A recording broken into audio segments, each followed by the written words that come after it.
This is the Lone Crater YouTube. We hope this video helps. You start by ensuring power and connectivity. This prevents update failures.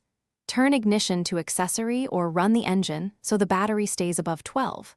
4V, and connect the car to a stable Wi-Fi network or tether your phone.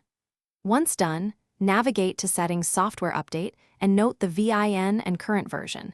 Make sure you have sufficient storage and at least 50% phone battery if tethering. These steps avoid interruptions and allow the update process to begin smoothly. You now initiate the download and installation. From Software Update, tap Check for Updates, read the release notes, then start the download while parked. Do not drive or toggle ignition. The system will transfer files to internal storage, monitor the progress bar and remaining time. If prompted, accept terms and choose Install Now or Schedule. Make sure your phone stays connected if using tethering, and avoid using heavy phone data to keep throughput steady. This ensures a reliable transfer and prepares the system to reboot. You finish by allowing the system to complete its reboot and initialization. This can take several minutes, so don't open doors or cut power.